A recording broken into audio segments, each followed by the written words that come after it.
ომის პარტიას, ნაცმოძრაობას პოლიტიკურ მოუსავლეთში. მოვა თუ არა მშვიდობის პარტია, ქართული ოცნება, მერწმუნეთ გველოდებიან, გველიან აფხაზები და ოსები. ხალხო, ჩემო ძვირფასებო, ოქტომბრის არჩევნები იქნება გზა გასაყარი ისევ ჩვენი ისტორიაში. როგორი იქნება ჩვენი სამშობლო, სამუზეუმო ექსპონატი სააკაშვილის უგვარო მუზეუმში თუ ახალი თანამედროვე ძველ ფესვებზე აღმოცენებული ახალი სახელმწიფო 21 საუკუნის ეკვივალენტი, ამას დიდი მნიშვნელობა აქვს. როგორი ქვეყანა გველოდება. ეს არჩევნები ხალხო უახლოეს 10-15 წელიწადს არკვევს ჩვენი ქვეყნისათვის. მომავალს არკვევს ჩვენ ცოცხალი ქართველები, ვინც დღეს ვართ, ვინც დღეს აქ არის ქუთაისში, ვინც გვიყურებს, ვინც ქვეყნის გარეთ არის, ჩვენი 1 მილიონი სისხლი და ხორცი, რომლებიც გველოდებიან რას ვიზამ ჩვენ საქართველოში დარჩენილები, როგორ დავხვდებით ჩვენ მათ, როგორ სახელმწიფოს მშენებლობას დავიწყებთ. ხალხო 20 წლის განმავლობაში მე-4-ჯერ გვიწევს სახელმწიფოს მშენებლობა. ეს არ არის კარგი, მაგრამ მიუხედავად ამისა, საქართველოს ერთი უცნაურობა სჭირს, რაც არ უნდა მძიმე დღეში იყოს ჩვენი ქვეყანა, ყოველთვის პერსპექტივა აქვს. ყოველთვის პერსპექტიული ქვეყანა. ხალხო, არაფერი უსაშველო არ აქვს ჩვენ. ჩვენ მომავლის ხალხი ვართ, რომლებიც ისტორიის სიღრმიდან მოვდივართ, რაც კი თავი ახსოვს კაცობრიობას, იქიდან ავართ ჩვენ. ჩვენ 1000 წლეულებთან მოთამაშეები ვართ და კიდევ 1000 წლეულებს გავეთამაშებით. ჩემო ძვირფასებო, უნდა დამთავრდეს არაფრის მთქმელი, უშინაარსო, ანტიქართული ნაციონალური მოძრაობა და უნდა მოვიდეს ყოვლის მომცველი ეროვნული ქართული ოცნება. უნდა ავიხდინოთ ეს ჩვენ. ჩვენი ბედი ჩვენ ხელშია. ჩვენს მომავალს ჩვენ გამოვსჭედავთ. აქ ძალიან ბევრია ჩვენი შვილები. ბავშვებით არიან იმერლები, მოსულები. ჩემო ძვირფასებო, საქართველოს მედროშეებო, იმერლებო, გაგიმარჯოთ თქვენ. ხალხო, ჩვენი პირადი საქმე აღარ არსებობს. ჩვენთვის პირადი საქმე უკვე საზოგადო საქმეა. ჩვენ 4 თვიანი მარათონი უნდა გავიაროთ. როგორც გადიოდნენ ჩვენი წინაპრები, როგორც იგებდნენ დიდგორს, როგორც იგებდნენ ხრესილს, ისე უნდა მოვიგოთ ჩვენ. უსისხლო ომი უნდა მოვიგოთ. ყველამ საკუთარ თავთან დიდგორი უნდა მოვიგოთ. ყველას აგვაქვს მოსაგები დიდგორი საკუთარ თავთან. ომი დამთავრდა საქართველოში, ხალხო. მშვიდობა გვინდა, ხანგრძლივი მშვიდობა, მარადი მშვიდობა, შენებლობა. საქართველოს სჭირდება, საქართველოს სჭირდება გიორგი მწყინვალის პოლიტიკა. ამ პოლიტიკის გამტარებელი კაცი ჩვენთან არის ბიძინა ივანიშვილი, ჩვენი კაცი.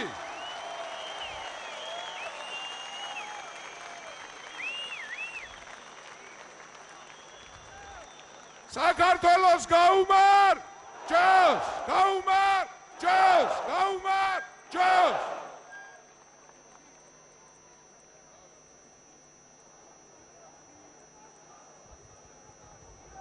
ძვირფასებო, ეხლა ხან მაცნობს, რომ ხელოვნურად უსუსურ ცდელობას აქვს ადგილი, რომ ის კოლონები, რომლებიც შემოგვიერთებიან, ის ხელოვნურად აფერხებენ, მაგრამ მოდიან, შემოგვიერთებიან, შიშის ჯებირი გადავარდნილია და მოდიან ნიაღურები უკვე.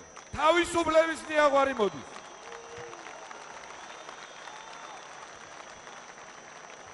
გამოიკვეთა, რომ ბიძინა ივანიშვილს და კოალიცია ქართულ ოცნებას ყავს მხარდამჭერები, სააკაშვილს და ნაციონალურ მოძრაობას დარჩა დამჭერები. აი ეს არის განსხვავება. ძვირფასებო, თქვენის ნებართვით მინდა რომ წარმატგინოთ თქვენ წინაშე, რომელსაც ალბათ ყველა ჩვენგანი იცნობს, სამართლიანობისათვის მებრძოლი დიდებული ქალბატონი ელისო ჩაფიძე. მოგესალმებით ჩემო იმერლებო, ჩემო დებო და ძმებო, ჩემო დედებო და მამებო, ახალგაზრდებო და მოხუცებო, ქუთათურებო, მიყვარხართ ყველანი, ყველანი გმირები ხართ. დღეს ამაყივარ თქვენს გამო, იმის გამო რომ ჩვენ ერთად ვართ ხალხო. როდესაც ქვეყანას უჭირს, ერი და ფერი ერთად უნდა დადგეს, ერთად უნდა გადავარჩინოთ ჩვენი სამშობლო. მიყვარხართ არა იმის გამო რომ გაერთიანდით ერთი პარტიის ან ერთი ადამიანის გარშემო, არამედ იმიტომ რომ გინდა თქვენი ქვეყანა გადაარჩინოთ, გაუმარჯოს საქართველოს, გაუმარჯოს ქუთაისს, საიდანაც დაიწყება გაერთიანება ხალხო.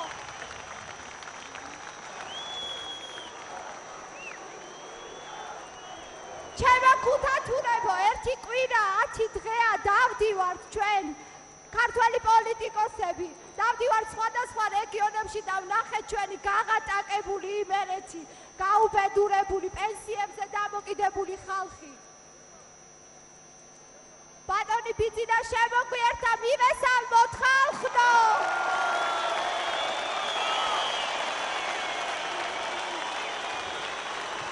ქართული ოცნების ლიდერი ბატონი ბიძინა ივანიშვილი.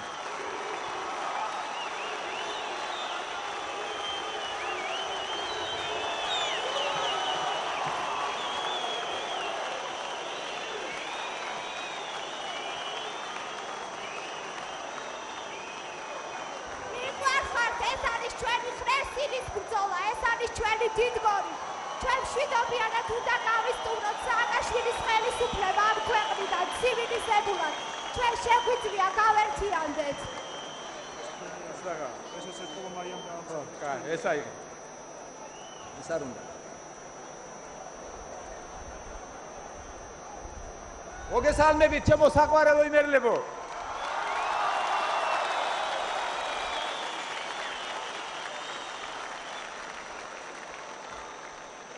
მიხარია რომ დღეს ქუთაისში ვარ, დიდებული იმერეთის მიწაზე ვდგავარ. მიხარია რომ დღეს ქუთაისი, მთელი ქუთაისი და მთელი იმერეთი ფეხზე დგას. რამდენს ეცადნენ, რომ წინ აღდგომოდნენ ჩვენ შეკრებას, რა არქნეს, ბაღის ბავშვების გამოყენებაც კი სადეს, მაგრამ არაფერი გამოუვიდა. ვეღარავინ შეძლებს ჩვენ შეჩერებას, ჩვენი გამარჯვება გარდაუვალია. ამას ჩვენ ვაჩვენებთ მთელ ქვეყანას. მთელ ქვეყანას დავაყენებთ ფეხზე, ისე როგორც მთელი ქუთაისი დგას დღეს ფეხზე, ისე როგორც 27 მაისს დადგა ფეხზე მთელი თბილისი. 27 მაისს თბილისმა ფამაკლა უთრა ხელისუფლებას, არა უსამართლობას, არა სიცრუეს. დღეს ქუთაისი იგივეს ამბობს. 27 მაისს სულ რამდენიმე დღის წინ წუთიერი დუმილით დავიწყეთ ჩვენი შეხვედრა თბილისელებთან. დღესაც ქუთაისშიც სამძიმრის სიტყვებით გვიწევს ჩვენი შეხვედრის დაწყება. სამძიმარი უთხრათ გარდაცვლილის ოჯახს, სამძიმარი უთხრათ ერთმანეთს, რადგან კიდევ ერთი მსხვერპლი გვყავს. კიდევ ერთი ადამიანი შეეწირა სააკაშვილის ახირებებს. ის ისტერია, რომელსაც სააკაშვილი თესავს თავის გარშემო, ის აკვიატებული იდეები, რომ მრავალწლიანი პროექტები რამდენიმე საათში უნდა შეასრულონ, ყოველთვის ასეთი შედეგით დასრულდება. სამწუხაროდ ეს არ არის ერთადერთი ტრაგედია. ყველას კარგად გვახსოვს რამდენიმე წლის წინ იმ ადგილას შემზარავი ტრაგედია, რომ დატრიალდა. ძეგლის აფეთქებას დედაშვილის დაღუპვა მოჰყვა. ძეგლებთან ომში საქართველომ მსხვერპლი განიცადა. მოდით წუთიერი დუმილით პატივი მივაგოთ დაღუპულთა ხსოვნას.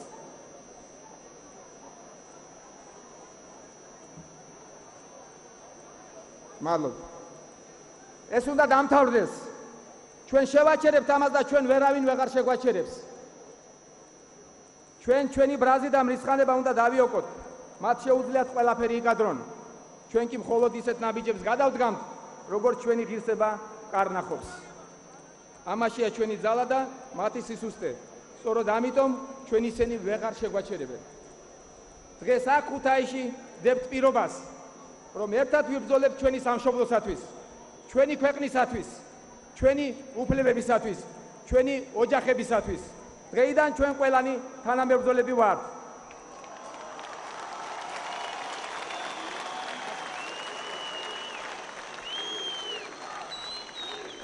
მე ვპირდებით, რომ ამ ბრძოლაში ბოლომდე ვიდგებით თქვენს გვერდით.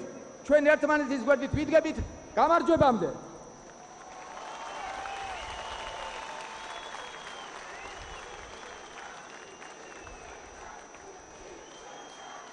ჩვენ უნდა დავანახოთ ამ ხელისუფლებას. ჩვენ უნდა დავანახოთ ამ ხელისუფლებას და მთელ სოფლიოს, რომ საქართველო იყო და ისევ იქნება ქვეყანა, რომელიც სოფლიო ცივილიზაციის ნაწილია. დღევანდელი ხელისუფლება ვერ შეძლებს უკან დაგვახევინოს და შეაჩეროს თანამედროვე საქართველოს სვლა ევროპისაკენ, დემოკრატიისაკენ, თანამედროვე სამყაროსაკენ. ბოლო 8 წელია გვესმის, რომ საქართველოს ისტორია 2003 წლიდან დაიწყო. თითქოს სააკაშვილმა ნულიდან დაიწყო ქვეყნის შენება და თუ აქამდე რამე იყო, ყველაფერი იყო ცუდი, ჩამორჩენილი და დრომოჭმული. ისეთი სურათი ხდება, თითქოს ჩვენ უნდა გვცხონოდეს წარსულის, ან საერთოდ თუ არ უნდა ვთქვათ მასზე. ამას ჩაგვაგონებენ და სხვადასხვა ფორმით ჩაგძახიან ყოველ დღე. მაგრამ თუ იმეს გონია, რომ წარსულის გადახაზვით შეიძლება აწმოს განდიდება, ის ძალიან მწარედ ცდება. საკუთარი წარსულის არ ცოდნე ხალხი თავისი გვარსახელის არ ცოდნე ადამიანს გავს. თუ არ იცი ვინ იყავი, ვერც იმას გაიგებ ვინ ხარ და ვინ იქნები. ამიტომაც თავისუფლებას მივცემ და თქვენთან ერთად გავიხსენებ ქუთაისის ღვაწლს, რომელიც მას საქართველოს წინაშე მიუძღვის. განუზომელია ქუთაისისა და იმერეთის სრული ქართული სახელმწიფოს ისტორიაში. სწორედ აქედან ქუთაისიდან დაიწყო საქართველოს გაერთიანება. აქ ააშენა ერთიანი საქართველოს სიმბოლო ბაგრატის ტაძარი ჩვენი ქვეყნის გამაერთიანებელმა მეფემ ბაგრატ მესამემ. ამ ქალაქში ეკურთხა მეფედ და განისვენებს ყველა დროის ყველაზე დიდი ქართველი დავით აღმაშენებელი, რომელსაც ჯერ კიდევ 16 წლისას ქუთაისის მიწა ჰქონდა საყრდენად. მეფე დავითმა დასუსტებული საქართველო იმიყოქის უძლიერეს სახელმწიფოდ აქცია. აღმაშენებლის წვლილი საქართველოს ისტორიაში განუზომელია. ის არა მარტო უდიდესი მხედართმთავარი და პოლიტიკოსი იყო, არამედ იმ დროის დიდი მოაზროვნეც იყო. სწორედ დავით აღმაშენებელმა ქუთაისთან ახლოს ააგო გელათის ტაძარი და დაარსა უმაღლესი სასწავლებელი აკადემია, რომელიც მეორე იერუსალიმად და მეორე ათენადაც იწოდებოდა. გელათი იქცა მთელი საქართველოს სიბრძნისა და სულიერი აღმავლობის კერად. ამ ქალაქში ეს ტრადიცია არ შემწყდარა. ქუთაისი გახდა საქართველოს უმნიშვნელოვანესი საგანმანათლებლო ცენტრი. სწორედ ქუთაისის კლასიკური გიმნაზიის კურსდამსწავლებელებმა დაარსეს თბილისის სახელმწიფო უნივერსიტეტი, რომელიც თავის დროზე იქ მოღვაწე მეცნიერების დონით თვალსარუდებდა ევროპის მოწინავე უნივერსიტეტებს. ქუთაისი საქართველოს უდიდესი კულტურული ცენტრიც იყო. ამ ხრივ განსაკუთრებულად გამორჩეულია მე-19 საუკუნის ბოლოსა და მე-20 საუკუნის დასაწყისის ქუთაისის კულტურული ცხოვრება. შემთხვევითი არ არის, რომ თანამედროვე ქართულმა თეატრმა კოტე მარჯანიშვილის ხელმძღვანელობით სწორედ აქ ქუთაისში აიდგა ფეხი. ამ ქალაქში ეუფლებოდა ხატვის ამბავს პეტრო ოცხილი, ხატვარი გენიალური მოდერნისტი. ქუთაისი იყო აკაკის, გალაქტიონის, ზაქარია ფალიაშვილის ქალაქი. ქუთაისი ცისფერყანწელების ქალაქიც იყო. ქუთაისის საამაყოდ უნდა ითქვას, რომ მე-20 საუკუნის დასაწყისში თბილისის კულტურულ ცხოვრებაში ქუთაისმა უმნიშვნელოვანესი როლი ითამაშა და მას განსაკუთრებული ხიბლი შესძინა.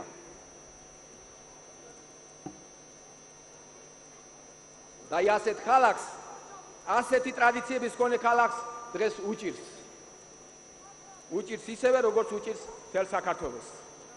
მე ყოველთვის ვცდილობდი, რამდენადაც შემეძლო დავხმარებოდი ჩემს სამშობლოს, ჩემს ხალხს, მაგრამ დავწმუნდი, რომ რაც არ უნდა ბევრი ფული გქონდეს, რამდენ ადამიანსაც არ უნდა გაუმართო ხელი, ასობით ისტორიული შენობას რომ აღადგინო, და შეაკეთო ქვეყნისა და ხალხის მდგომარეობას საგრძნობლად მაინც ვერ შეცვლი.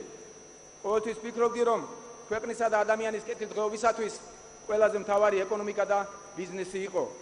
მაგრამ ბოლო დროის გამოცდილებამ დამარწმუნა, რომ ქვეყანაში, სადაც პოლიტიკა ერთი საღაზრს მოკლებული კაცის ხელშია, ვერც ეკონომიკა და ბიზნესი განვითარდება და ვერც ქვეყანა შეიცვლება უკეთესობისაკენ. სწორედ ამან გადამაწყვეტინა პოლიტიკაში მოსვლა.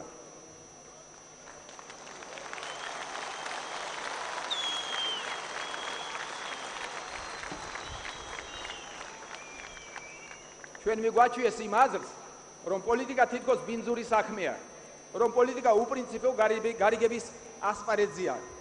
უნდა ითქვას, რომ ამ აზრის დამკვიდრებაში თავად პოლიტიკოსებსაც დიდი წვლილი მიუძღვით.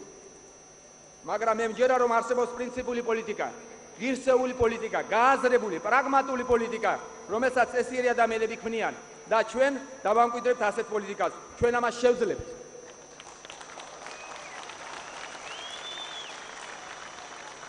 მე ამის მჯერა და ამიტომ მოვედი პოლიტიკაში. პირადად მე სწორედ პოლიტიკა მომცა დღეს თქვენთან გულის გადაშლის საშუალება და ამიტომ ამ დღის მადლიერი ვარ. პოლიტიკა რომ არა, ალბათ ვერადოს გავბედავდი ამდენი ხალხის წინაშე გამოსვლას და იმის თქმას, რომ უზომოდ მიყვართ ჩემი ხალხი, ჩვენი სამშობლო.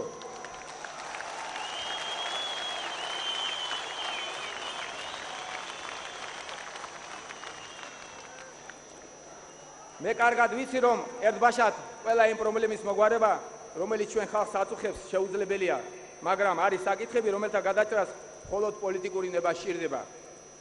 ვიცი, რომ პირველ რიგში ხალხს უსამართლობა აწუხებს. ხალხი სამართალს ვერ პოულობს, იმიტომ რომ ამ ხელისუფლების ნახები სასამართლო რეფორმა მთლიანად ჩავარდნილია. უფრო მეტიც, ქვეყანაში ფაქტობრივად არ არსებობს სასამართლო. პრეზიდენტის ხელში მორჩილი სასამართლო ქვეყნის მართვის, ხალხის დათგუნისა და დაშინების ერთ-ერთი მთავარი ბერკეტია. ასე სამართლებრივი სახელმწიფო ვერ აშენდება, ეს უნდა დამთავრდეს. ამიტომ ხელისუფლებაში ჩვენი მოსვლის პირველი დღეებიდან სასამართლოს გავათავისუფლებთ ყოველგვარი წრეხისაგან. მოსამართლეები კანონის უზენაესობით იმოქმედებენ და არა პროკურორების მითითებით.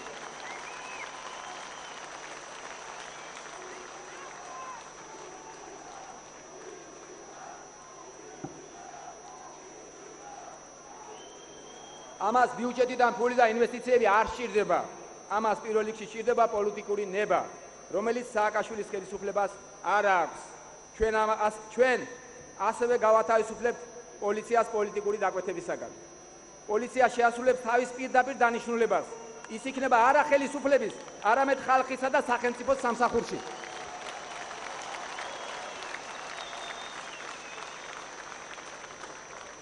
დიახ, ამას არ სჭირდება ბიუჯეტის ცვლილებები. ამას არ სჭირდება დიდი ძალის ხმევა. ეს ჩვენი პოლიტიკური ნება და ჩვენ ამას გავაკეთებთ. წესრიგი მოაქვს სამართალს და სამართლიანობას. უსამართლობითა და ძალმომრეობით დამყარებული წესრიგი ერთ მოძალადეს მეორით ცვლის. ქუთაისი ხომის ქალაქია, სადაც ხალხმა თავის თავზე გამოსცა და თუ რას ნიშნავს კრიმინალური კლანებისა და კანონიერი ქურდების მიერ დამყარებული წესრიგი. მე მინდა სრული პასუხისმგებლობით განვაცხადო. ეს დრო არც ამ ქალაქში და არც სრულიად საქართველოში არასოდეს აღარ დაბრუნდება. მაგრამ ჩვენ არც იმას დაუშვებთ, რომ კანონიერი ქურდი ქურდად მომჯდარმა ხელისუფალმა ჩაანაცვლოს.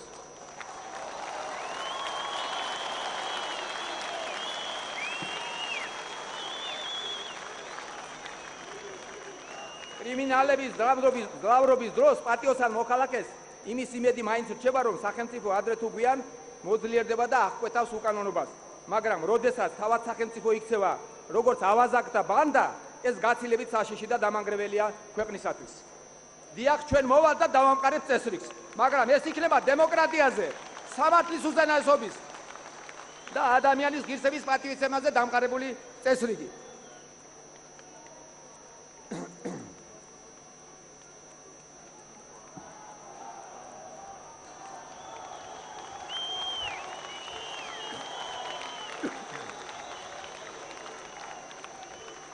ამ რამდენიმე დღის წინ სააკაშვილი დაკვირდა წყალტუბოს რეაბილიტაციას. ხარაჩუებში ჩასმას და ხარაჩოებში ჩასმას. სააკაშვილმა თითქმის მთელი საქართველოს ჩასვა ხარაჩოებში და რეაბილიტაცია დაარქვა ავარიული და გაუმაგრებელი შენობების ფასადების შეკეთება შეღებვას. უმეტეს შემთხვევაში ასეთი შენობები გახსნის შემდეგ ექსპლუატაციისათვის გამოუსადეგარია ან ხელახლა შესაკეთებელი. ქუთაისმა სამწუხაროდ საკუთარ თავზე იწნია რა შედეგები შეიძლება მოხვდეს ასეთ შენებლობებს. ამ სურათის ამ ფასადის შექმნა სააკაშვილის წინასაარჩევნოდ სჭირდება და მას ხშირად სატელევიზიო ჩართვების დეკორაციადაც იყენებს. განსაკუთრებით საგანგაშოა ის, რომ საკუთარ ახირებებს ჩვენი მოსახლეობის ფულით, ბიუჯეტის ფულით ისრულებს. ეს წყალში გადაყრილი ფულია, ჩვენი შეჭირებული მოსახლეობის ფულია.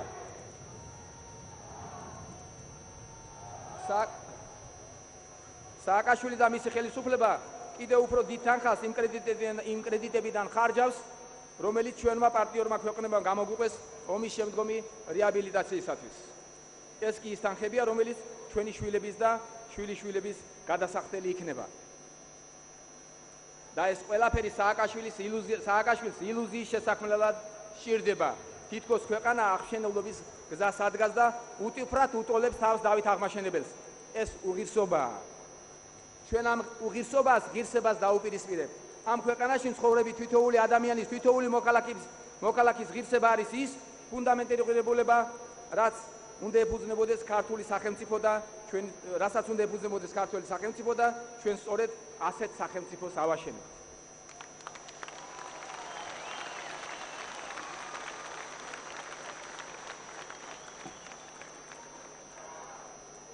ქვეყანას უდიდეს პირთად აწევს ამდენი ჩვენი თანამოქალაქე ქვეყნიდან გაჭირვების გამო, რომ არის გადახვეწილი და მოწყვეტილია სამშობლოს.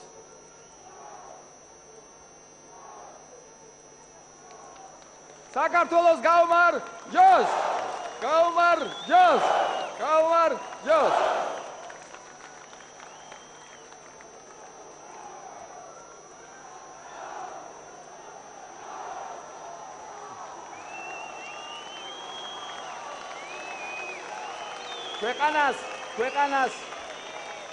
ქვეყანას უდიდეს პირთად აწევს ამდენი ჩვენი თანამოქალაქე ქვეყნიდან გაჭირვების გამო, რომ არის გადახვეწილი და მოწყვეტილია სამშობლოს. კიდევ უფრო დამთვრუნველია, რომ ოჯახის რჩენა ძირითადად ჩვენმა ქალებმა იტვირთეს და ლუკმაპურის საშონელად მთელ მსოფლიოში გაიფანტნენ. ჩვენ უნდა დავამთავროთ ჩვენი ხალხის უღირსებო ყოფა. ეს უნდა დამთავრდეს. ჩვენ უნდა შევქმნათ ისეთი ქვეყანა, სადაც ჩვენი მოქალაქეები ქართული კულტურის, მეცნიერებისა და სპორტის წარმოსაჩენად გავლენ უცხოეთში. უცხოელები კი ჩვენი კულტურის გასაცნობად ჩამოვლენ. დღეს ჩვენ ვერ ვაკვირვებთ სოფლიოს ვერც ყველაზე მაგარი კურორტებით და ვერც ყველაზე მაგარი ტურისტული ცენტრებით. ამ ხელისუფლებას ტურიზმი აქვს აკვიატებული. ჩვენ რა თქმა უნდა ტურიზმის განვითარებასაც შევუწყობთ ხელს, მაგრამ ტურიზმი ჩვენი არც ერთადერთი და არც მთავარი საქმიანობა არ შეიძლება იყოს. რადგან ჩვენ გაცილებით მეტი, გაცილებით მდიდარი და მრავალფენოვანი რესურსი გვაქვს. ესაა ჩვენი ნიჭი, ჩვენი ღირსება და ჩვენი შრომის მოყვარეობა.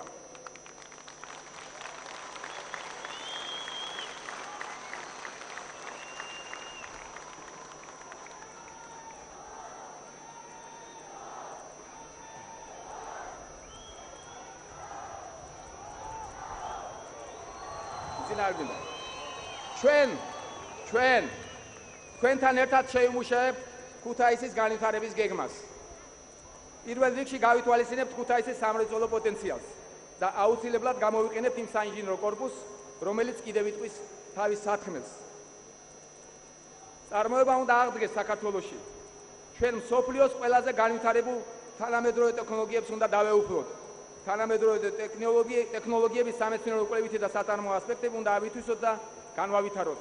რადგან ეს დღეს ერთ-ერთი ყველაზე პერსპექტიული, პრესტიჟული და შემოსავლიანი სფეროა.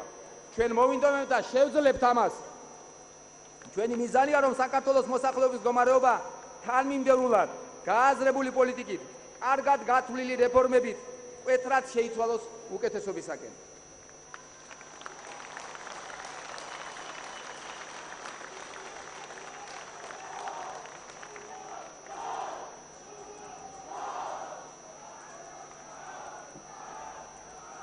საქართველოს გაუმარჯოს! გაუმარჯოს! გაუმარჯოს! ჩვენ შევძლებთ ჩვენ შევძლებთ და დავამკვიდრებთ თავისუფალ ბიზნეს გარემოს. ხელს შეუწყოთ მეწარმეობის განვითარებას, შევქმნით საკუთრების ხელშეუხლებლობას და დასაქმებულთა სოციალური დაცვის გარანტიებს, რითაც საბოლოოდ მოვსპობთ ელიტარულ კორუფციას და დავძლებთ უმუშევრობას.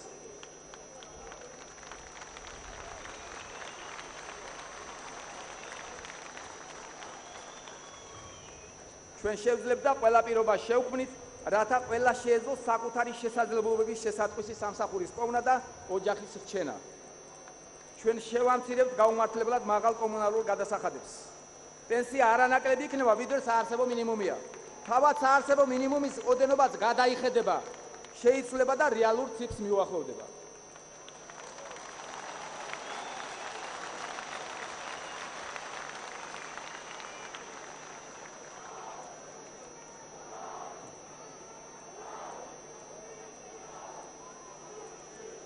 ჩვენ შევძლებთ და ახალგაზრდებს დასაქმების რეალურ პერსპექტივას გააუჩენთ.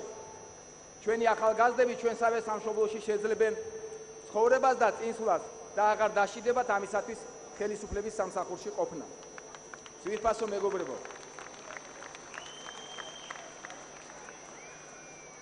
ადრეც თქვი და აქაც გავიმეორებ. ხელისუფლებაში მოსვლის შემდეგ ჩვენი საბიუჯეტო პრიორიტეტები იქნება ჯანდაცვა, განათლება და სოფლის მეურნეობა.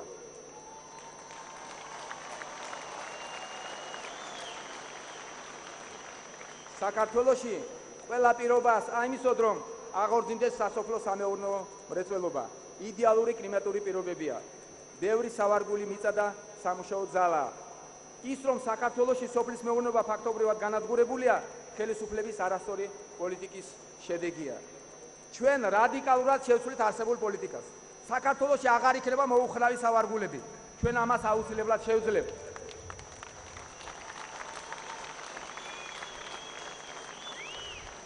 არავის აღარ მივაყენებთ 20-ლარიანი ვაუჩერების შეურაცხყოფას.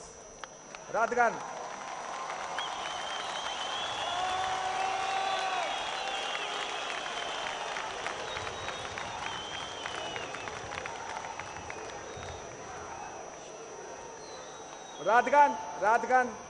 რადგან ზუსტად ვიცით, რომ ეს არ არის რეალური დახმარება.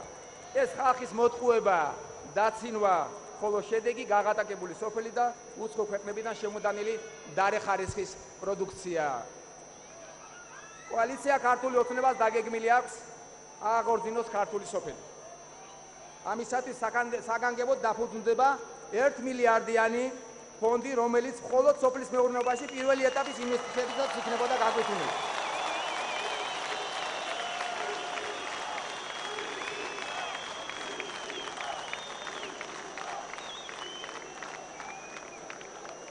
ამ გეგმის თანახმად შეიქმნება 10,000-ობით სამუშაო ადგილი. დახმარება გაეწევა სიღარიბის ზღვას მიღმა მცხოვრებ ქვით დასაქმებულ მოქალაქეებსაც. ჩვენ გვჯერა, რომ სოფლის მეურნეობის აღორძინების სიკეთე შეეხება თითოეულ ადამიანს. ამას იგრძნობთ თქვენს, რადგან ქუთაისს ყოველთვის ჰქონდა და ექნება თავისი განსაკუთრებული როლი ქართული სოფლის მეურნეობის აღორძინების საქმეში.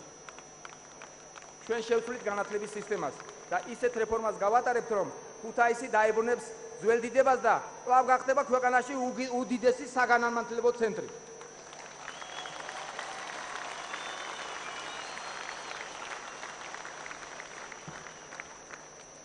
ჯერ კიდევ 2008 წელს ვფიქრობდი დამიავსებინა ტექნოლოგიური უნივერსიტეტი, რომელიც კვალიფიციურ კადრებს მოამზადებდა თანამედროვე მაღალ ტექნოლოგიური საწარმოებისათვის.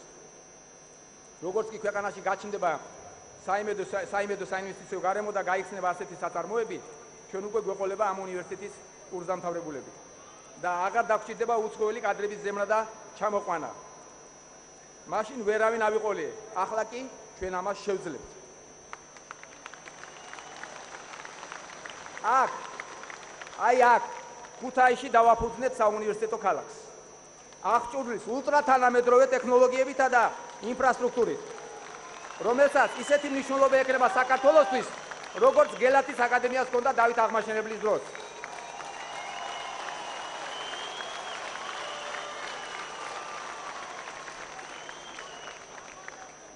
ჩვენ გავატარებთ ისეთ რეფორმას, რომ თითოეულ სოფელს ექნება თავისი სკოლა.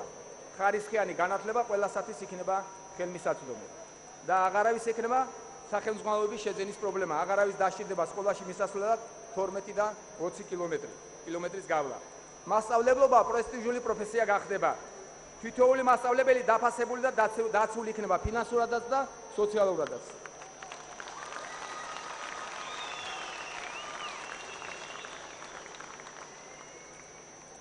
თუმცა ამ დღეებში ჩვენ ისიც ვნახეთ, რომ დაცვა ახლანდელი წარმატებული რეფორმების ავტორებსაც დასჭირდათ.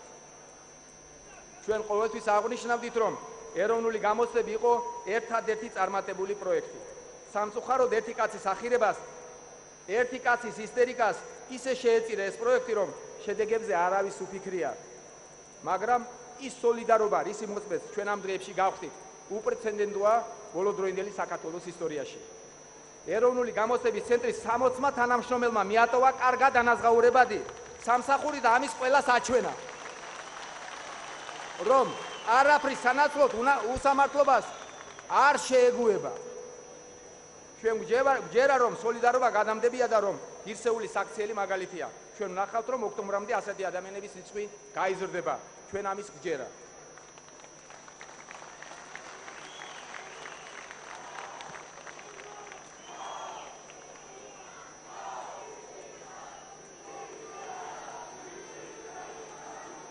მინდა შევეხო ჩვენი მოსახლეობისათვის ყველაზე მტკივნეულ საკითხს. მინდა შევეხო ჩვენი მოსახლეობისათვის ყველაზე მტკივნეულ საკითხს, ჯანდაცვის პრობლემას. არავისთვისაა უცხო, რომ დღეს ჩვენი მოსახლეობის უდიდესი ნაწილისათვის ჯანმრთელობის დაცვის ელემენტარული პირობებიც არ არსებობს. ისინი სახელმწიფოსაგან მიტოვებულნი არიან. ხელისუფლება თავს იწონებს იმით, რომ ახალ საავადმყოფოებს ხსნის. ქუთაისშიც გაიხსნა რამდენიმე საავადმყოფო. გარდა იმისა, რომ ეს საავადმყოფოები გამოუსადეგარია და ვერ აკმაყოფილებს ელემენტარულ სტანდარტებსაც კი, ისინი ფინანსურად მიუწვდომელია მოსახლეობის უმრავლესობისათვის. ყველაზე მძიმე დღეებში საშუალო თაობა აღმოჩნდა. ადამიანები, რომლებსაც არც საპენსიო ასაკი შესრულებიათ და აღარ სამსახური აქვთ, მათ სამედიცინო დაზღვევა არ გააჩნიათ. სააკაშვილის ხელისუფლება არც სამომავლოდ პირდება მათ რამეს. არადა ეს ის ხალხია, რომელზეც ქართული ოჯახი დგას. მათ შვილებიც უნდა არჩინონ და მშობლებიც. ეს თაობა მთლიანად მიტოვებულია ხელისუფლებისაგან. უამრავი ჩვენი თანამოქალაქე გაღატაკდა და უსახკაროდ დარჩა მკურნალობისათვის გაწეული კატასტროფული ხარჯების გამო. ეს უნდა დამთავრდეს. ეს ჩვენი ქვეყნის ღირსების საქმეა. მე არაერთხელ მithქვას და ჩემმა თანაგუნდელებმაც კარგად იციან. არ მიყვარს ყოველი დაპირებები. კაც რომ დაპირდები უნდა შეასრულო კიდეც. ასე ვიცხოვრე დღემდე და ასე ვაპირებ მომავალშიც.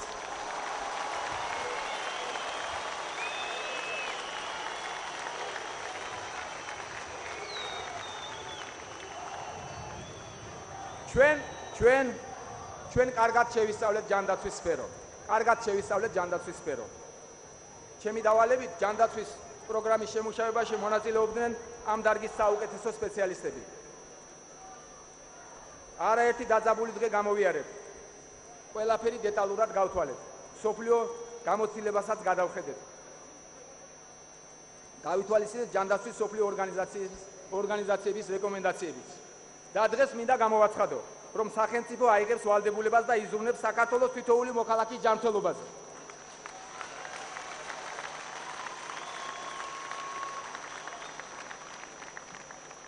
ცხადია, ვისაც ექნება იმის მატერიალური შესაძლებლობა, რომ კერძო სადაზღვევო კომპანიებისაგან უფრო უკეთესი ან დამატებითი მომსახურება მიიღოს, მას ამის უფლებას არავინ არ თმევს. მაგრამ ვისაც არ აქვს საამისო სახსრები და დღეს ასეა ჩვენი ქვეყნის პრაქტიკულად მთელი მოსახლეობა, მისი სადაზღვევო პაკეტი ბიუჯეტიდან იქნება დაფინანსებული.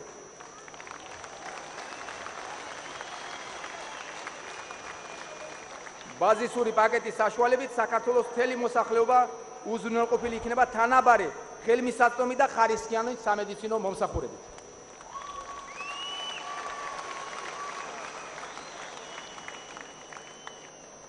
ასეთია ჩვენი განაცხადი და ეს რომ ლიტონის სიტყვები არ არის, ამაში ყველანი დარწმუნდებით, როდესაც ბლოკი ივანიშვილი ქართული ოცნება გაიმარჯვეს საპარლამენტო არჩევნებში და მოვა ხელისუფლებაში.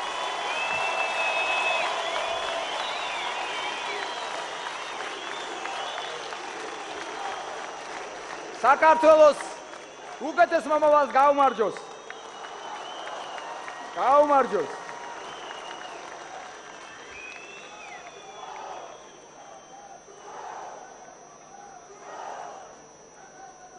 ჩვენ ყველა დაპირება შევასრულებთ. ამის სიტყვას მე გაძლევთ. ჩვენ შევძლებთ და ჩვენი ქვეყანა თავს დააღწევს გაჭირვებას. ჩვენ შევძლებთ და საქართველოს საზოგადოება აღარასოდეს დაიყოფა ხელისუფლების მომხრე და მოწინააღმდეგე ბანაკებად. თავისუფალ საქართველოში თავისუფალი ხალხი იცხოვრებს, რომელსაც აღარ ეკრება პოლიტიკური დევნის შიში. მე ამას გპირდებით.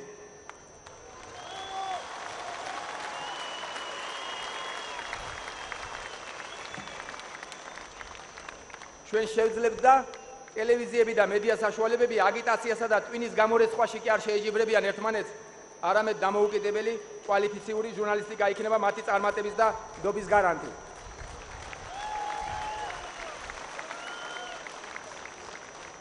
ჩვენ შევძლებთ და ჩვენი მოხუცები და ბავშვები უზრუნველად იცხოვრებენ. ეს ჩვენი ღირსების საქმეა. ჩვენ შევძლებთ და ისეთ სახელმწიფოს ავაშენებთ, სადაც ხალხი იქნება თავისუფლების წყარო. ხელისუფლების წყარო და ხელისუფლება ანგარიშვალდებული იქნება თავის ხალხთან.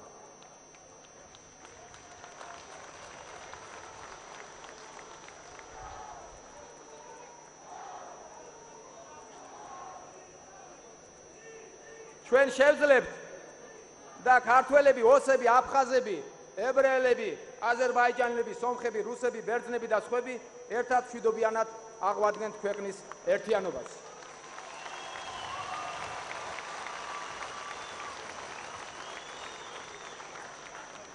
ჩვენ შევძლებთ და საქართველო გახდება თავისუფალი, დემოკრატიული, ევროპული თანამეგობრობის ღირსეული წევრი.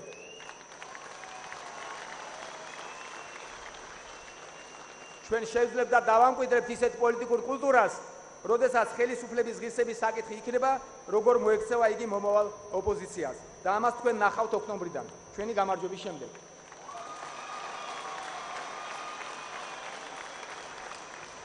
ჩვენ შევძლებთ და არჩევნებით შევცვლით ამ ხელისუფლებას.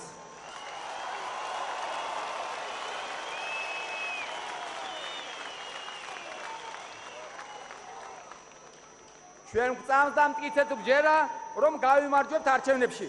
ქართველი ხალხი გაიმარჯვებს. საქართველო გაიმარჯვებს. ჩვენ ერთად შევქმნით უკეთეს მომავალს და ერთად ავისრულებთ ქართულ ოცნებას.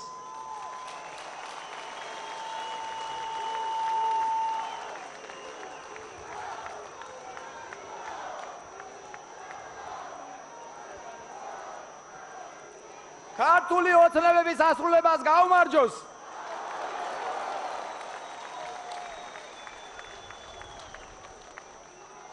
ჩემო მეგობრებო, ჩემო თანამებრძოლებო, დიდი მადლობა მინდა გითხრათ ყველა საქმოსვლისათვის.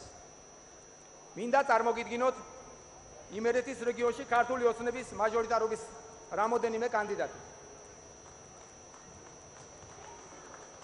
ქუთაისში იქნება გუბა სანიკიძე.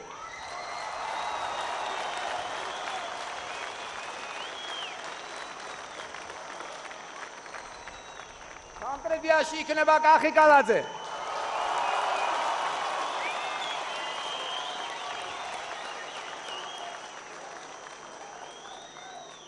ბაღდადში იქნება არჩილ კბილაშვილი.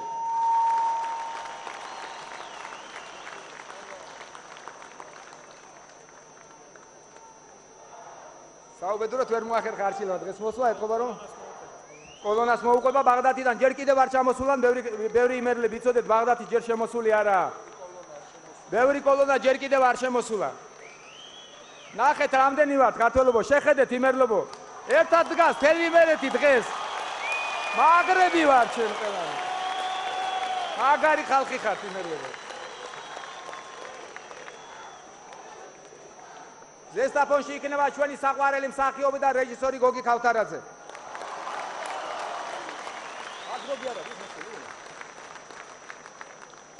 ზესტაფონის არ ჩამოსულათ. წარმოიდგინეთ, ეხლა რამდენი ხალხი, სად დავდიოთ რამდენი ხალხი ეხლა რო ჩამოვლენ. აბა? აი ბატონი გიორგი არის წინ. ბატონი გიორგი ხალხია თუ მოახერხებთ ამოსვლას რომ დაენახოთ კარგი იქნება. ხომ გიყვართ გიორგი ქავთარაძე, ხომ ძალიან გიყვართ თქვენი საყვარელი მსახიობი. ის გაიმარჯვებს ზესტაფონის მაჟორიტარებში, რა თქმა უნდა გაიმარჯვებს.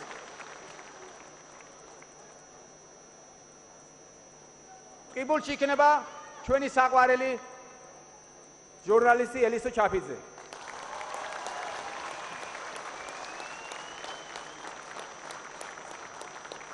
ელისო ჩაფიძე არის ჩემთვის ეტალონი ჟურნალისტობის. სხვადასხვა კარგად დააკვირდით, გასათხოვარია და ძალიან ლამაზი და კარგი ბატალიონი იქნება ძალიან.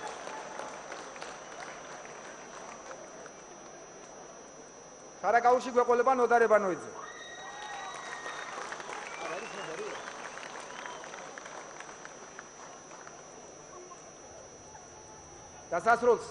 დასასრულს მოგიწოდებთ ყველას აქტიურად ჩაერთოთ მუშაობაში. თითოეული თქვენგანის მონაწილეობა გადამწყვეტია. არ დაგავიწყდეს რომ ჩვენ თანამებრძოლები ვართ, ჩვენ ერთად უნდა გავიმარჯვოთ მომავალი ოქტომბრის არჩევნებში.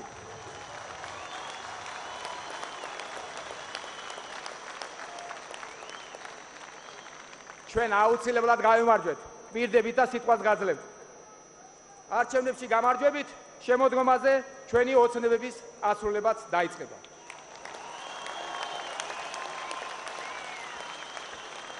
ქართული ოცნებების ასრულების დაწყებას გავმარჯოს, რომელსაც ჩვენ აუცილებლად მივიღებთ შემოდგომაზე.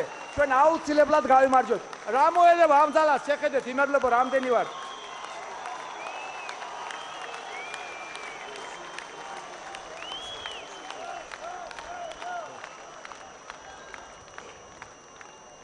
ერთი კვირის შემდგომ დღეისწორს 17 ივნის ოზურგეთი გველოდება.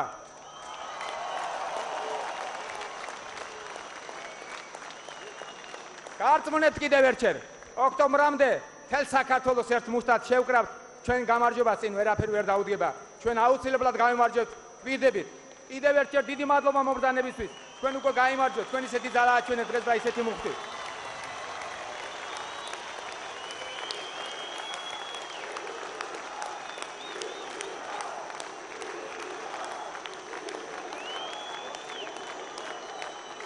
საქართველოს გაუმარჯოს.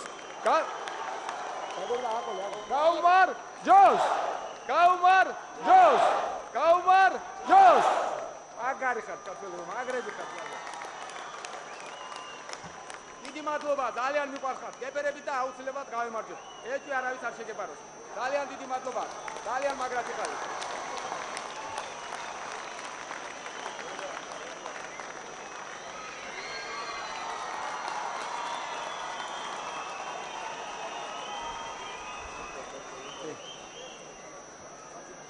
მოგესალმებით ყველას.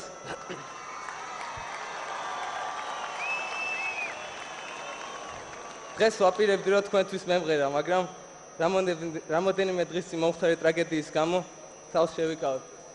პირდებით რომ აუცილებლად ჩამოვალ ქუთაისში მთლიანი კონცერტით. ყველა ოცნებას რეალობად ვაქცევთ. მიყვარხარ.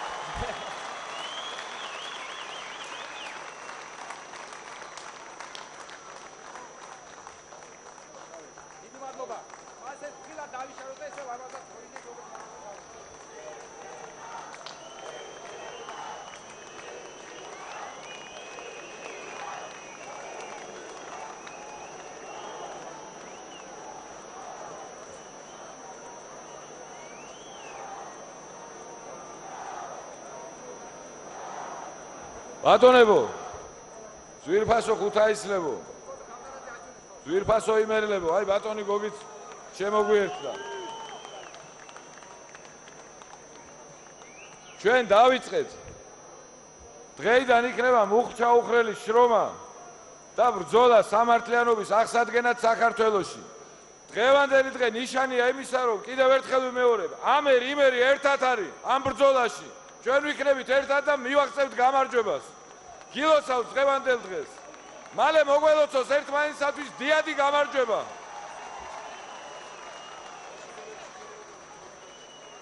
შვიდმეტში ოზურგეთში გრძელდება ქართული ოცნების შესანიშნავი ტურნე.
რთული ოცნება შედეგი